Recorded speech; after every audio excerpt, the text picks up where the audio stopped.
Good afternoon, greater Philadelphia area. This is Toole Time Real Estate Radio on WWDB 860 AM. I'm Tom Toole. He's James Henry, in for Sarah Tymon still on maternity leave. And we both work at the Tom Toole Sales Group at RE/MAX Mainline, the number one RE/MAX team in Pennsylvania since 2018. We've got a lot of interesting stuff to cover today. A 15% cancellation rate for home sales in the month of September. Fannie Mae just dropped their rate predictions for 2026. We've also got the Exton Square Mall renovation plans were rejected. There's a new Toll Brothers development happening in Exton.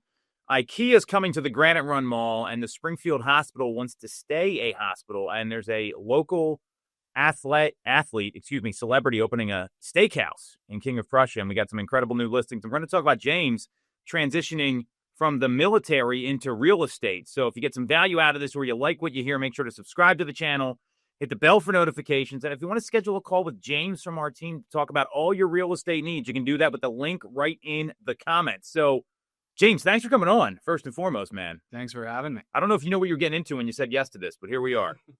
So we're going to talk about some real estate stuff here. I want to get your reaction. So in the month of September, 56,000 of the U.S. purchase agreements that were put under contract were canceled. And that was a 15.1% cancellation rate, the highest that we've seen. It was the same in August. Are you feeling that buyers have cold feet right now? You're feeling there's some indecision in the market. You're out there every day. We were talking about this before the show. What's your kind of take on this as we head into the fall? Because that's statistically a very high cancellation rate when you look at history. Yeah, I think buyers, I would say they're committed to inspections. Mm-hmm. You know, I think and it's not necessarily a bad thing. The people that I've worked with, and also I've been doing this, since about April. So I'm just getting my feet wet.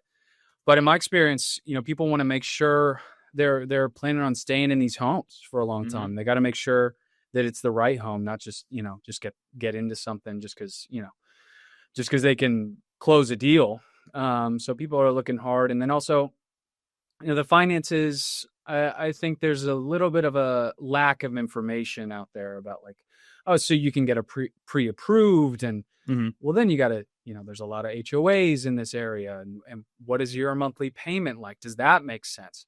So people look at they have a price range for the home is the first thing that they start with. Well, you got to start with your monthly payment. If you can't afford it for the next 5 years, then it doesn't make sense. You need to reset your, budget based on that.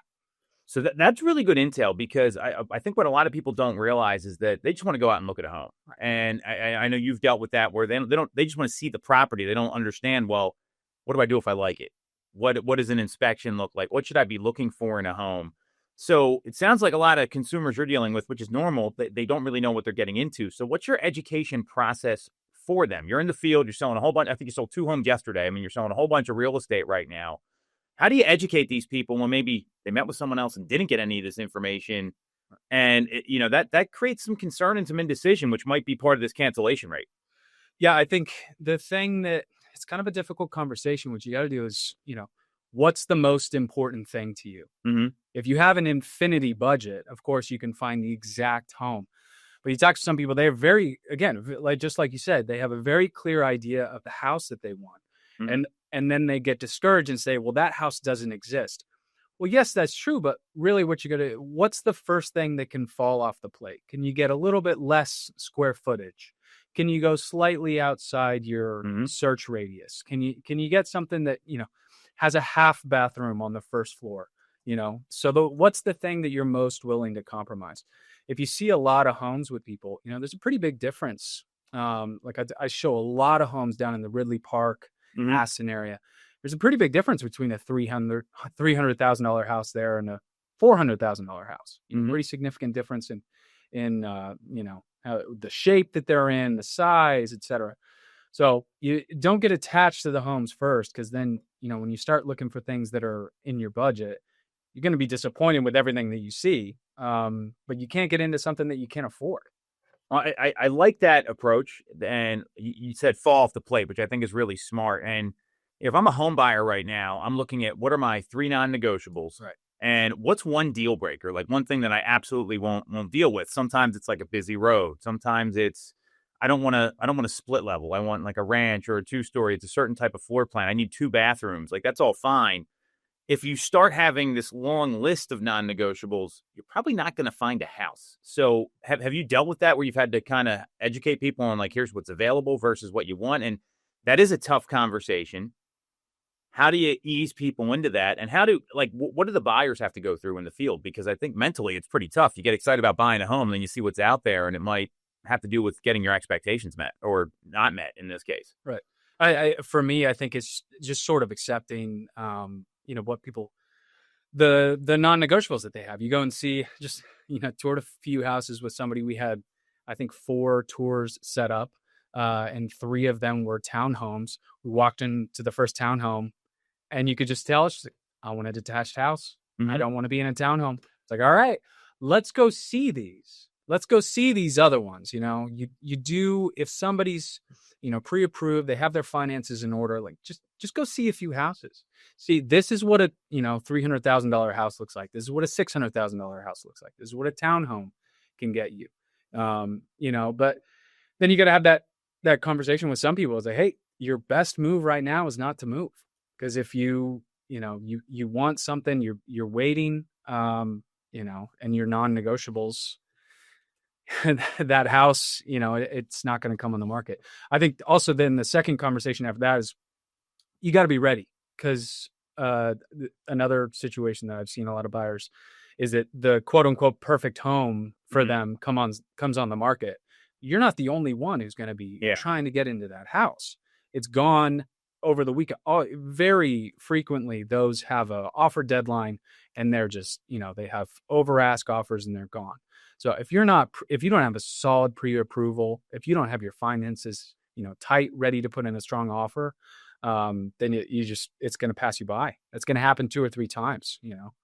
It usually has to happen like 3 times is what I've seen. And then and 3 is a magic number for a lot of folks. I think that's a really good observation on your part. And what I love about what you're doing and why you're seeing a lot of success is you're talking about educating over closing. And a lot of agents, they have this obnoxious commission breath. They'll be so desperate to, close the sale that what ends up happening is, it's their interest above everybody else's. But you're talking about, let's go look at some properties. Let's go see what's out there. Let's help you understand the market. Then you can go from, all right, we want to live in this area, to shrinking it down. Now, to give some perspective on this cancellation rate, and this is where you got to be careful with national data versus local data, is in Montgomery County, it's only 9.2% in the month of September. In Philadelphia, the metro area, it's 12.2% in the month of September. Excuse me. So that's obviously 3 percentage points less. We calculated our rate for our team last month. It was only 7% of cancellations. So that obviously has to do with skill. It has to do with the process you're taking people through. What do you do when you get someone that's close? You've had a couple that were close to blowing up, but you were able to keep them together. What was your thought process there? Because not every agent has the skill to move ahead when there's like a red flag or a bump in the road. Obviously, you've done it, and you're selling a lot of real estate. So what's your thought process there, and what would you tell to consumers that are maybe at one of those crossroads in a transaction? Yeah, I mean, the inspections that you do, the process that you do, you're having conversations from the first time you see a home, and you want to coach these things through them. You're asking a lot of questions, I think, which is what you always talk about, is just the more information that you have for these people. Not so much, what's the house that I can sell you?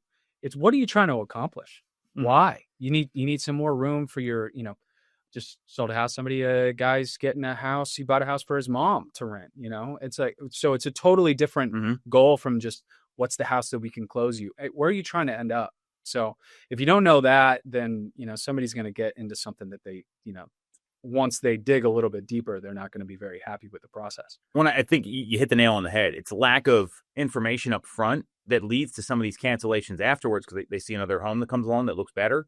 They realize, hey, this isn't for me. Like, they don't feel comfortable. They don't feel good about it. And that's not a good situation for you to be in, because the goal is we do a great job and then we get like repeat and referral business from these folks. And when you have your eye on the long game, it's a lot easier. We know that's not what a lot of agents do. So I think that's really smart on your part. There's a couple of things I would suggest here, looking at this Redfin survey. There's probably 4 points. You hit on a lot of them. First is make sure you understand the financing, right? And your monthly payment specifically. Talk to a number of lenders, not just one. And also, that's going to reduce the risk of fallout because you know where your comfort level is going to be. Know what to expect. I mean, most inspections are going to uncover something. So I wouldn't worry about the minor stuff, but make sure you're sitting down with your agent and going over that. Go over disclosures up front, review insurance costs, HOA fees, know where, do your homework and use your contingencies wisely, because I think it's really tough to say, oh, I changed my mind, I want to get back into a deal. That makes the seller nervous in a lot of cases. So any other advice you have for buyers here to kind of avoid this before we start to talk about the direction of rates? It's really easy to send people buyers' estimated closing cost sheets. Can you coach that? Can you coach that line by line of getting better? Sure. The thing that I've most recently am running into is the property taxes. Mm-hmm. Again, going down to that Ridley Park area, you step into Aston or you step into, you can be talking about $4,000 delta. Mm-hmm. In a couple miles in difference in taxes, that massively changes your monthly payment, and that lasts forever. Mm-hmm. So somebody, hey, the price of the house, these prices are the same. Listen, your monthly payment is going to be completely different. You have to be able to coach that and explain that. So you have to know that way better than your clients do. Yeah, for sure. And when you can communicate that effectively, when they're at the house or they're that's such a differentiator for agents. So I think that's really great advice. For sellers, there's a few things you can do to avoid this as well. So one is, identify and see if there's any major issues that you need to fix before you bring to the market. And things like a stain in the ceiling, like we know that's not a big deal. That sets alarm bells off for folks, and it might just need some cosmetic paint or something like that. If there's any other issues you're aware of, get ahead of those, because you don't want a surprise later. Like, I'm a big proponent of that. The second is to, be realistic and flexible. I mean, there might be some negotiations right now where there weren't a couple of years ago. The average list to sales price ratio is like 99.6%. Well, 2 years ago, it was like 101%. So don't expect that you're going to be getting above the asking price every time. And refusing to negotiate can sometimes sink a deal in a lot of cases. And make sure you're priced in the market, not on the market. There are break points. Like, how many? Do you ever get a buyer that says I'm looking for homes up to like 309, or they tell you up to 300? No, it's 300. That's what I'm saying. Like, there's break points in the market. Right. You want to be mindful of. It's not about the $9,000 or whatever either way, because you could always argue that, right? I think it's what's going to get more eyeballs on the property. So those three things could help you to avoid these terminations happening, because sometimes the cancellation is not about the inspection. They just don't feel good about the deal, like you said. Have you run into that? Like, it's more about they don't want the house. It has nothing to do with what's actually coming up. My very first deal. They're getting close to closing it, and you helped me out with that one. Getting close to closing the deal, and then it was a condo. Found another condo in the same association. Oh, I could get some buyers. Depends on the buyer, but there's always a hypothetical, especially if somebody's an investor, that can be difficult. I've found those are tough, because there's always the hypothetical deal where you get 50% off the asking price, and if I just you just got to look at the next one. There's always instead of the deal that you have in hand that you're getting a good deal on, that you should close. Those are tough, but you got to coach people through it. Yeah, and it's their decision at the end of the day. All you can do is give advice and try to give the right advice. So I think that's a really good observation on your part. So, I think the good news is, I mean, and we use something at our organization, we call it the deal hotline. And so when you have like an issue that might be going sideways, instead of just letting it die, like, talk to some experts that have been through this. And I think that's where something that more organizations should have. I know a lot of brokerages and teams don't have this stuff, where it's like, hey, what's the issue? What are three options here, and what's the best one? And maybe talk through it a little bit. And, and it helps someone like you learn. I mean, you probably learned a lot from that first one, and now it's like helping with your transactions that are moving forward. I mean, is that an accurate description of the deal hotline? I have no idea how anybody does this without Brian and you and Paul. You're very kind. And the deal hotline, it's especially the documentation, because I found even in different agencies, they have different ways of, different places that they put the same, elements of the deal. And like, no, we don't do that. We want to use this other document and everything. So, for a lot of the time, and more so now, it's a little bit of a sanity check. Like, am I doing something that's going to mess me up later down the line? And it's, it's a great lifeline. So does that build your confidence as an agent? 100%. Like, I mean, I'm just looking at, we've known each other and we're still getting to know each other here, but it's been, 6 months or so. And I see a different guy walking around now, and I can see the confidence, and you're a pretty confident guy in general when I first met you. But until you make it. Well, hey, you know what? That's good. But I mean, does that confidence help you in your day to day? Because this is such a mind game, this business. 100%. And not that anybody is like, beat me over the head with this, but you have people that have been in real estate for 30 years and they'll say, I've done this, this way for 25, That's usually a red flag when people say that, by the way. My experience now is 100% of the time, if somebody says that, just had an experience with somebody that I've done this document this way for 23 years. And they finally got back to me. Or like, I've been doing it wrong for 23 years. I give that person creddy for admitting it. They were great. I was like, hey, good on you. Cause it wasn't a big deal, but it's like, all right, good. And, we if they're, a good real estate agent with good values, which everybody I've ran into does, we just want to be on the same page and say the same thing. Everybody just wants to be out in the open. Let's, we might do it slightly differently, but let's get the deal to the closing table and take care of our clients. That's the only job. This is like it's like a pass-fail test in college, right? Like you either get the home sold or you don't. There's no almost. Like right. B+ doesn't cut it. It's either pass or fail. So great observation on your part. So I want to pivot here and talk about rates because, I mean, out of curiosity, how often do you hear people talk about rates in the field when you're talking to prospects? I mean, just give me your assessment of the rate climate right now in the eyes of the consumer, and then we can talk about where the projections are coming in for next year. There's two conversations. There's very, very that I've been having recently. Mm-hmm. There's very, very low information buyers who don't understand even the basics of the lending process or even how to get a pre-approval, what that's based on. Very, very low information. And then you have pretty high information people that are fixated on that rate, which I think that for me has been a coach out of that. It's like, hey, the rate is important. You have no influence over that. Yep. What you do have influence over is your monthly payment. You should get several opinions. People like to use their own banks, which is great. Like hear from what your bank will give you. Also talk to at least two other people, 100% of the time. So it's either one of those things. Either I have no idea what I'm doing or what's the rate? What's the rate? So this is how sensitive this is. So to give some perspective, the Fed's meeting in like a day. I don't think rates are going to change much because everyone's expecting there's going to be a 25 basis point cut. The CME Group, I love this website. It's like the betting website for what the Fed's going to do. Right? There's a 99. You love gambling. I don't love gambling. I love the odds because it tells us what's going to happen. Right? I mean, everyone looks at them. So 99.9% chance we see a 25 basis point cut at the meeting. I think that's pretty clear, especially when the inflation numbers came in a little below expectation last week. And what Fannie Mae is doing, so Fannie Mae came out from their economic and strategic research department, and they lowered its mortgage rate outlook in October and projecting rates to end 2025 at 6.3%. Right now we're seeing like 6.19, 6.17. So that's probably right around there, down from 6.4% in September. I think it might be a little high on that, but we'll see.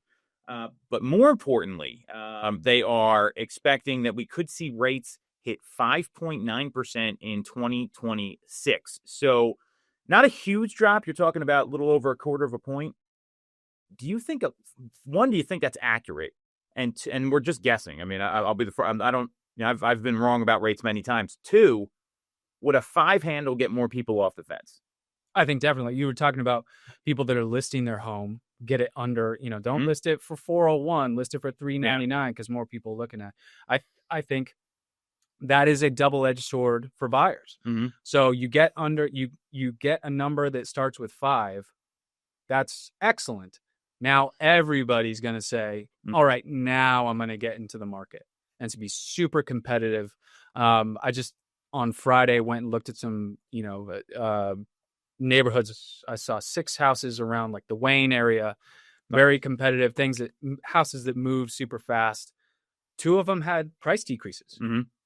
So if you want to buy right now, you could get a lower asking price accepted. How you got to do some math on how is that going to balance versus, another 0.2 on your rate, and then you can refinance. There's other options. But if you can't win a bid, you can't win a bid. Yeah, that's a great point. And to give some perspective, in the entire Bright MLS service area last week, we saw 9.3% of all the listings have a price decrease. That is up. It's up 0.6 of a percentage point from last year. So it was 8 points. So that we're seeing that start to move. Now our market's in a lot better shape than some of these other markets because there's still lower inventory here relative to the Sun Belt states and the West and other places. Days on market on the median is up 4 days compared to the same week last year. New listings are up 13.9% compared to the same week last year. And that's active homes on the market. So there and active listings are up 23.7%. So the new homes getting listed are up, but the inventory that's out there is substantially higher. 23% is a big jump. So when you're talking to, and I think there's a lot of people waiting on the rates, and you want to wait for the right house, I think is the most important thing for people. Hold on. Bless you. Thank you. That was good. It was dry. Don't worry. So when you're talking to people about, hey, there might be opportunity here, walk me through that conversation, because there's a way to do that tactfully without sounding like you're trying to sell something. It's more just pointing out, hey, if the right home comes along, this might be a good time for you, but you got to do what's right for you. How do you have that conversation? Because you're a very low pressure, high results, all about the client's needs kind of person, which is why you're doing well. Right. I think the thing that I focus on is be ready to move. And then once you're ready to move, it's that finances piece. It's talk about the offer, talk about what inspections you might want to do. Because every offer is just, the same elements. What inspections you want to do, what's your offer price, what's your earnest money, whatever. So you figure that out. You're ready to go. Now for the next 6 months, you can strike whenever the right place comes along. You can wait if it makes more sense to wait. If you're not ready, just it always happens this way. That perfect house is going to come along and you're going to swing and miss and somebody's going to win that bid, So that conversation, hey, it might make most sense to sit on the sidelines here and or you have must-haves and there's just nothing for you right now. So we're just going to sit. I'm going to keep an eye on it, and that's totally fine. I'm playing the long game here. We got clients over, I've been talking to people for, 6 months now and they might not buy in 2026. And that's the best thing for them. They feel like you have their best interest and they're going to, keep talking to you. Something you said there, and I want everyone to hear this that's listening, is playing the long game. That is such a key in this business, because if you're just looking for quick hits, like there's people on the other end of these leads that come in and the folks you talk to. I don't think enough agents realize that. When you play the long game and you just try to do the right thing, like it may take a little longer, but you're going to win massively for your business in the long term. And a lot of agents don't want to do that. They're just all about the quick hits. And I think that's a mistake in this business. And it does take a little time, but when you play the long game, good things happen. And we're going to talk about your background here in a second, but I'd imagine that has a lot to do with, what you came through before you did real estate. I mean, it's all about the long game, right? I mean, that's it's more about what you're going to do years from now, not just tomorrow and the next day. But I think this is also what I've learned at Toole Real Estate is also how can you You're very kind. Oh, thank you. How can you set up your processes? Because okay, so you're playing the long game. How many hours of work are you going to put into this person over a year and a half? So if your process makes, every time you're doing a search for them, it takes you 20 minutes to find houses for them, to keep them on a search, then your process just isn't very good. Because you do want to play the long game with people, but you also have to manage your time. And then, there's also you have to be realistic about things that people get a sense. And I think I'm kind of developing this gut sense of people just have no intention of ever buying. Oh yeah. And that could be it too. That happens, but the people that do have, you are eventually going to transact with them. You got to have max assistance, helping them in their process with the minimum amount of time that it takes you. And that's all process and just getting into habits and setting your schedule, which is something you talk about a lot.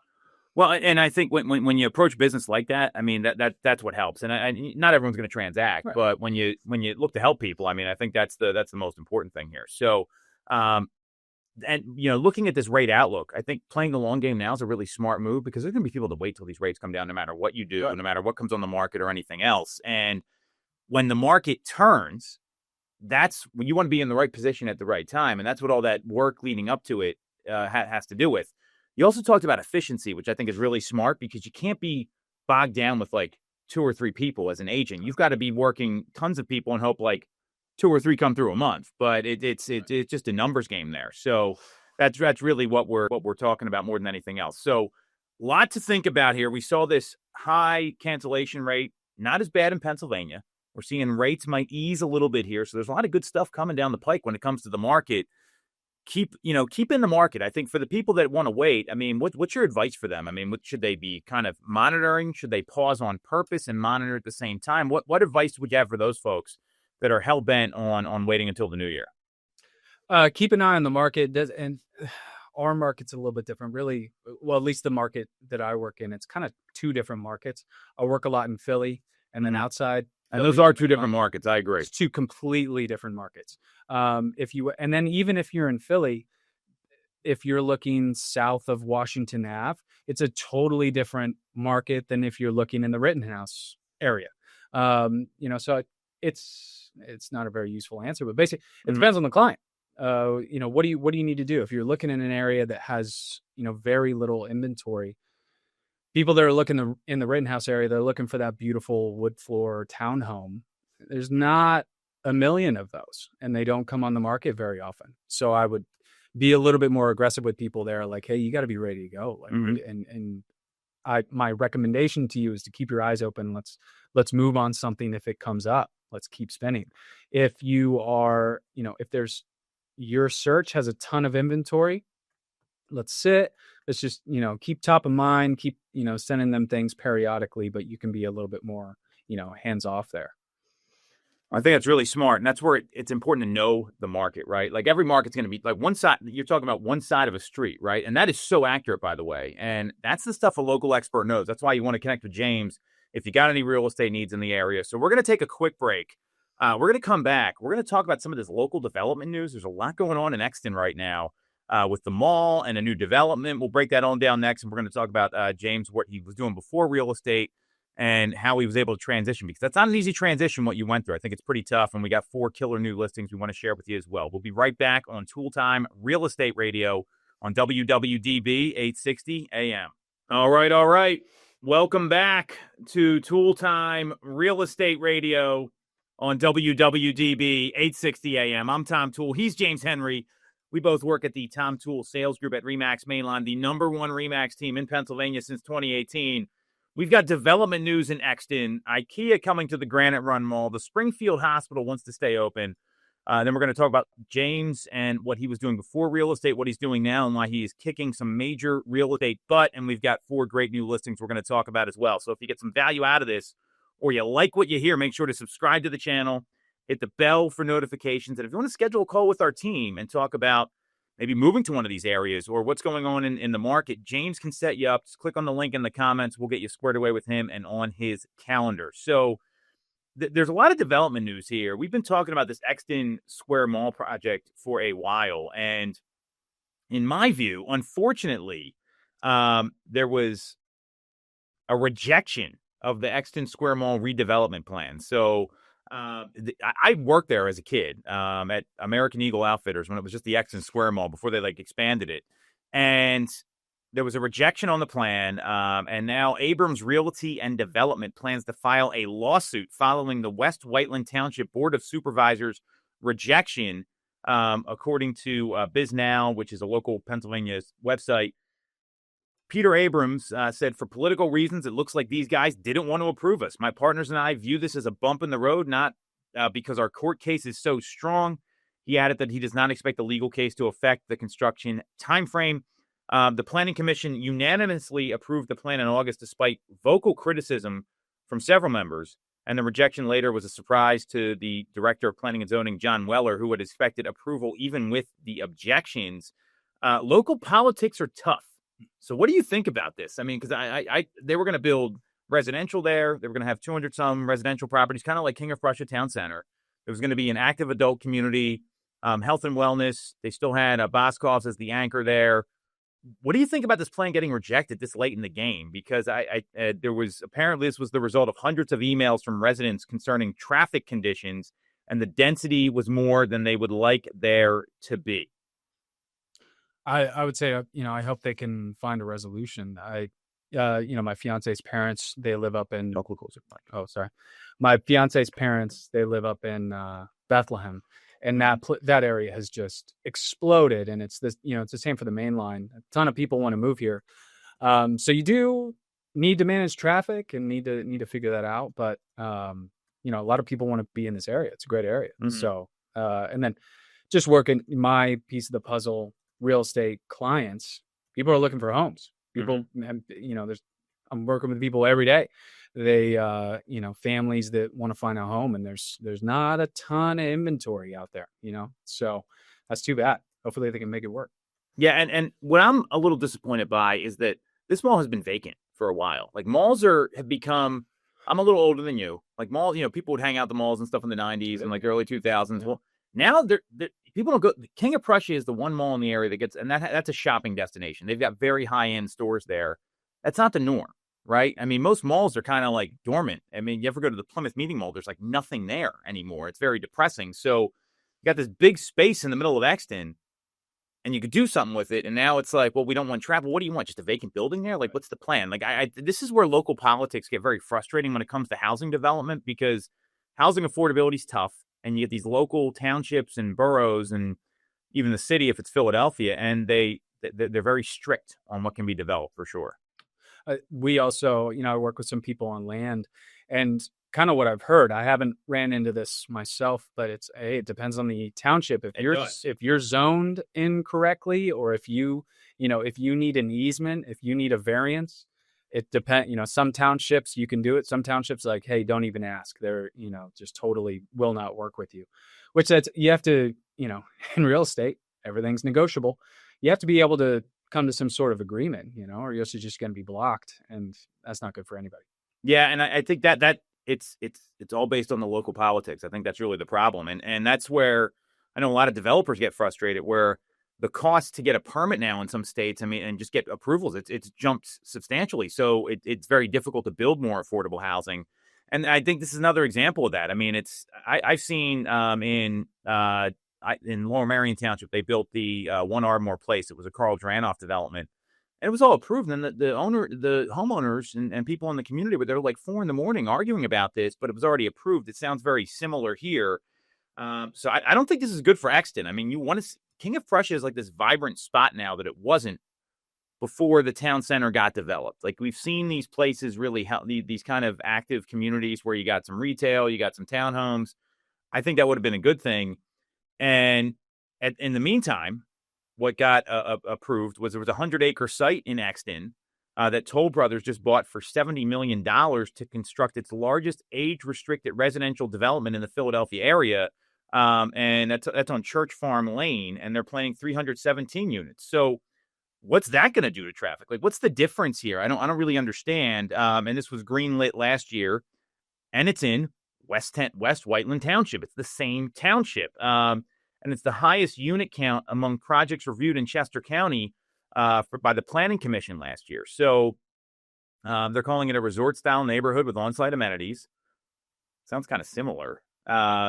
What do you think about it? I mean, because I just see these two things getting approved, and it's 2 miles east of the mall. I gotta tell you, so this is just my take. We want your take. That's what we're here for. What people are looking for that they cannot find the most is 55 and over communities in ranch houses.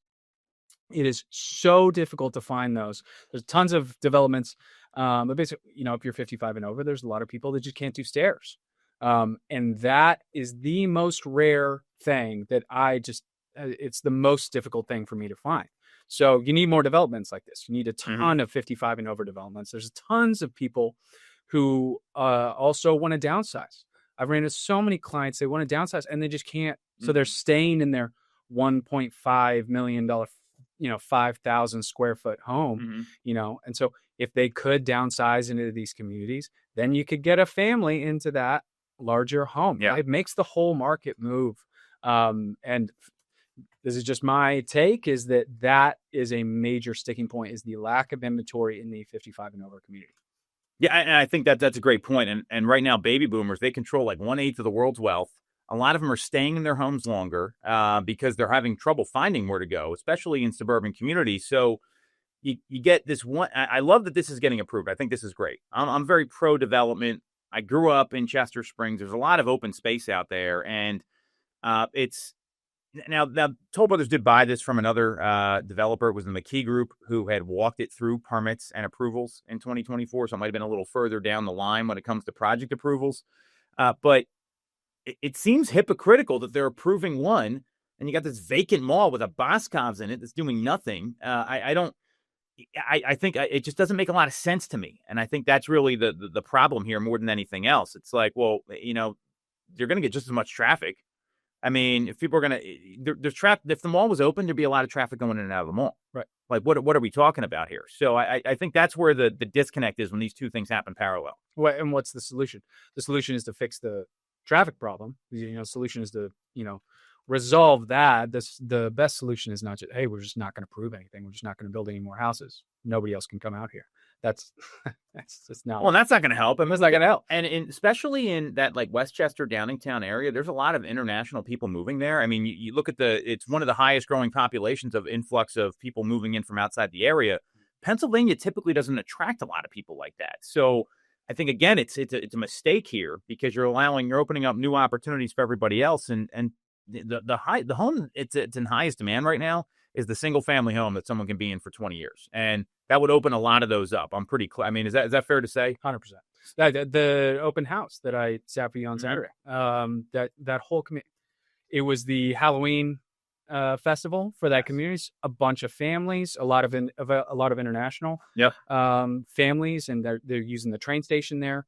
Great development. It's packed. It's great for the economy. It's great for, schools are getting all these, great kids in there. So yeah, absolutely make sure the traffic makes sense, but you got to build more of that. More people want to be here. Yeah. Great. It's a great area. I could not agree with you more. And to show you how dead malls are right now, there's an Ikea media store that's moving into the promenade at Granite Run, because that's another mall that's sitting there that's vacant. That's at 1111 West Baltimore Pike. They're going to arrive in 2026, and it's going to be apparently more accessible. And here, very funny. There's no more trekking through the notorious I-476 Blue Route traffic. Now you can enjoy Ikea and our home designs with less hassle, because the only one's in Plymouth meeting right now. They rented about 4,000 square feet of leased retail space. And if you've been to Ikea, you kind of walk through the retail space and you go to the warehouse and get all the stuff. So now they can't take the product home the same day there. They will arrange for delivery or schedule orders, which that happens at the mall a lot. I've been to the mall like once or twice, and like I prefer to buy my clothes and get them shipped to my house. But you got to try stuff on, right? And there's a couple stores I go to, and they'll say, all right, we don't have this in stock, but we'll ship it to your house. It's there in like a day or two. Right. So it looks like they're following that model, which I think from a cost perspective, you don't need some big lease of all this space for that. I think that's smart because they have a warehouse in Plymouth meeting. I don't know that needs to happen. But I mean, it's another example of the malls are not doing anything. So you got to put in stores like this. And you got this Exton Square Mall sitting there. I don't know why you wouldn't want that developed if you're a resident there. Well, we work in the real estate field. We have to adjust. We're biased we're adjusting with modern technology, with the way the market is moving. Zillow's starting to say we have to, zig when things are zigging and zag when they're zagging. And the same thing happens for shopping. There are developments. I mean, it's just in Atlanta and like the area around baseball stadiums is kind of the same thing.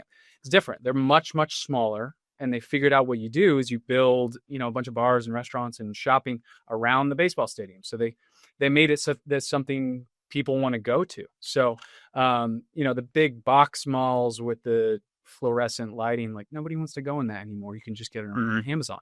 But there's things that you can do if it's a nice experience. If there's restaurants, there's tons of newer developments like that are doing great in this area. Mm-hmm. So, just I don't know why you leave a vacant building.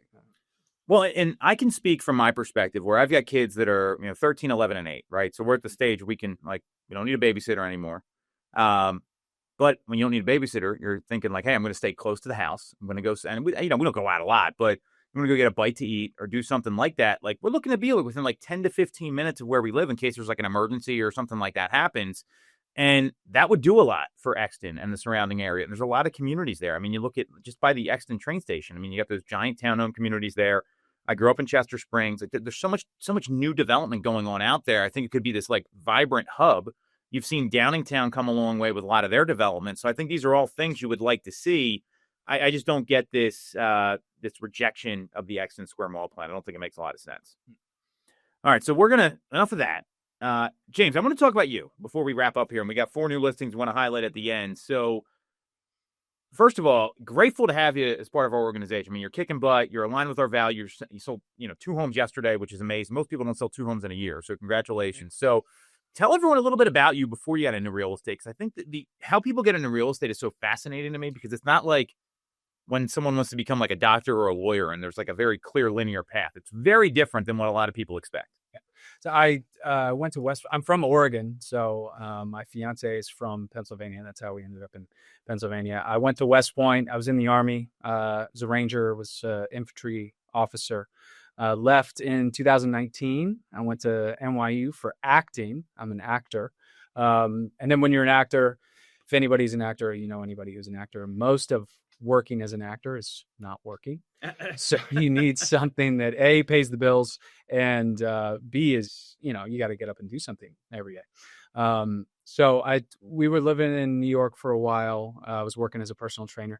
There's kind of a ceiling there. You got to physically be there, unless you want to become Instagram famous. And does that pay the bills? Maybe it does. You will not find me on TikTok. Sorry. So, looking for things to do out here, got linked up with Toole. And I think just the first, interviews that we did, it was like, hey, this is, business-like. Because I think my concern with real estate was that it was a little bit of like, oh, get on Instagram and get famous. And then people just come to you and you'll sell houses, selling sunsets. I would rather do anything other than that. And then also not a desk job. You want to be out talking to people. Why do you want to do this? Well, I want to sell homes and land to families so that they can have a place to live, So yeah, it's been doing this.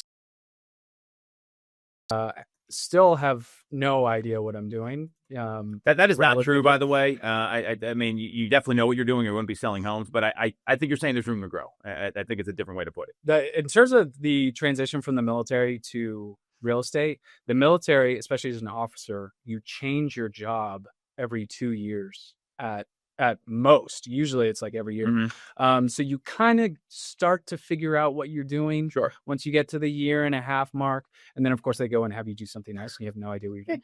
So it kind of makes you numb to, it makes you resilient to just saying, oh, I have no idea what about this, So I just yesterday went and had to spend like 2 hours on the phone with Pico talking about how to hook up electric. I'm like, oh, you just learn something, and then the next time somebody has, asked me that question, you're like, oh, I got this. A guy named Jeff, we'll call Jeff. He has the answers. So that's really rewarding too. I think just to, people have, no idea what they're doing. You're like, I have the answers. I have the knowledge, So, well, John, I love what you said there that, part of evolution is you have to start to know what you don't know. Right. And that's like a really important thing, because the worst kind of agent out there, and I know you've ran into these people, is the know-it-all. All right, they think they know everything, and they really don't know a lot, and they don't want to hear any coaching. And that's a key to growth mindset. I mean, I think that, and that's probably why you had success in the military and all these other things, because you're open-minded to getting better. So I think that's really good. So how did that experience help you so far with real estate? I mean, because I think and you talked about how it's a business. A lot of people don't treat real estate like a business, which I think, drives me nuts. Like and because it is a profession. How did all that experience help you? Because I'm clear there's like a direct correlation. I think I said that to you the first time I met you. But share that with people, because I don't think a lot of folks realize this. What's your North Star? Your North Star is your values and the way that you're going to treat people. Mm-hmm. And that's the same as an Army officer. You change jobs, you do something you have, no idea what you're doing. You end up doing personnel. They have you doing, whatever. And it's the same in real estate. What's your North Star? Because you can always come back to the way that you treat people, your work ethic, and your just principles. And then in terms of knowledge, being open and getting, because that is exactly right. I've ran into those people. Everybody does, and they're know-it-alls in terms of the knowledge, and often that's actually correlated where they don't have solid values. They're just kind of, flip-flopping, trying to, squeeze around, getting the best deal, making a little bit more money. That's not going to pay off for you over the long run. There's a lot of, I've become friends with a lot of agents in our shop, and people, they're just rock solid. They do the same thing. They treat people the same way every day. Those people are just buying and selling houses like crazy because people trust them. Mm-hmm. It's a big decision. You got to be able to trust somebody. So what kind of, trust, there's a book out there called Trust-Based Selling. I think it trust is, because you think about these people, they transact right now it's every like 12 years. Right. Think about what you were doing 12 years ago. Right. I had one kid 12 years ago. Like, I had a 1-year-old son. That was it. Like, it's totally different, right? Yeah. What are some of your trust building things you do to build trust? Because I think it's harder to do than people realize. Like, it's not just being nice and get people to like you. Like, there's a lot more involved with that. So, and you've come from being in the military, there's got to be trust there. That's a totally different environment. So talk about that, because I don't think enough people really trust their agent in a lot of cases, like you're talking about. Well, the way that we present options to clients, I'm just going to tell you the different options that you have. And I've gotten better at it. I think I got in a little bit of trouble in my first deal. So I was like, I know what the right answer is. I know what we should do. And kind of trying to guide a client. I found people just feel better to say, hey, A, B, or C, which would you prefer? And if you want my opinion, I'll give you an opinion. Mm-hmm. I'm not going back to the first. It's like, I'm not going to let you do something that's illegal or immoral, but hey, A, B, or C. And if that includes not buying a house, if that includes walking away from this, that's what we're going to do. I'm going to do what's in your best interest. It's kind of interesting because people are surprised by that. I think, they are, they're concerned because it is a lot of money. And, they do see like the Instagram real estate agent. Not that there's anything necessarily wrong with them, but like, there's, art of the deal type stuff. But hey, they got to, trust that you're just looking out for their family and what they want to accomplish. Mm-hmm. So you keep bringing up the Instagram real estate agent. I'm a big believer in using social media as a tool, but I think people have gotten so casual with that, and like you see agents making fun of their clients, and like that. There's no place for that in this business, in my view. That's just mine. So I'm right there with you. So, what would you have for the people that are maybe thinking about getting into real estate or are unsure about, what that might look like? What advice would you have for them? Because I'd imagine you have to take a leap of faith when you get into it, and you've made some significant career changes. You think about military, actor, now this. And so I think those are. Again, I see a direct correlation, but that's me. What advice would you have for someone that's thinking about making the jump, but they're unsure? They're just nervous because, that's 3 very different walks of life that you're coming from. Yeah. I would consider talk to a real estate agent, because everybody knows a real estate agent. Talk to a good one. What do you do every day? It's the same as the Army. Like, everybody wants to be a ranger. Do you want to do what rangers do every day? Interesting. Almost everybody does not. It's much more, and everybody wants to sell houses. Everybody wants to, list houses and sell them. Do you want to do the things that involve being a real estate agent every day? It involves a lot of cold calling. It involves a lot of 11 p.m. There's an issue with this or, whatever, issue with the inspections or houses. Like, do you want to do that? Do you like people? Yeah, that's a good one. Listen, there's a lot of things that you can do. Do you want to do the things that being a real estate agent, what they do every day? And if you do, also there's a lot of different, people in our business that focus on different. That people are numbers people. I love the numbers and I love coaching people on numbers. So I think if you like the educational aspect. Arming your clients, whether or not they transact with you, if they walk away and they know more about how to transact real estate because of you, and you treat that as a win, I think you'll be successful over the long run. I think that's great advice. And, I would say, I don't think it's necessarily cold calling is one aspect, but you got to call people. I think calling is is probably what you need to get comfortable with. People say I'm not a phone person. I think you're going to be in a lot of trouble in this business because there's so much more that gets communicated when you talk to somebody than if you get a message like that. There's no tonality there, right? They don't hear the sound of your voice. So I think that's really great advice. So you want to follow James. He's at James Henry PA, JamesHenryPA on Instagram. So you're getting married in May. Very exciting. Cool. So tell us more about, like, what do you do for fun? Tell us a little bit about yourself outside of real estate. So I think people always want to know this stuff. Yeah, I'm a baseball player. I played baseball at West Point. You're like the American dream here, man. I mean, baseball, America. Yeah, see my back. Yeah. So did that. My family's back out in Oregon. I outdoorsy. Just went on a hike with Wissahickon this weekend. Yeah, my fiance is great. I'm pretty excited. She's Indian, so we're having the 3-day, 400 people there, crazy wedding. It's going to be a lot of fun. We're going back, like I said, over Christmas to like coach my family on what to do. We're actually looking to buy a house ourselves after we get married next July. So very exciting. All of this is part of a master plan to buy our own house, be a good real estate agent. Well, I'm excited to be part of it and help you. I mean, it sounds like you got a lot of great things happening, and we're grateful to have you aboard for sure. So that's James. You want to get in touch with James? Click on the link in the comments at James Henry PA on Instagram. So we got 4 new listings we're going to talk about here. I'm going to let you talk about one of them in a second. I know you've been through there. You're handling that. The first one, this is a pretty incredible property. It's 7019 Piper's Glen Way in Mount Airy. This is a 4-bed, 3-bath, end unit townhome built in 2022. It's 2,124 square feet. It's got a finished basement. This is one of the best roof decks I've ever seen in the city. It's all landscaped. And this is like a real roof deck, not like a couple pieces of plywood out there. I mean, they've got landscaping. They've got a pergola up there. They've got views of not only like Chestnut Hill and all the trees. It doesn't even feel like you're in Philadelphia. It's pretty wild. And 4 beds, 3 baths, end unit. It's got parking in front, right off of Germantown Ave, and that's offered at $650,000. There's going to be open houses on Saturday and Sunday from 12 to 2.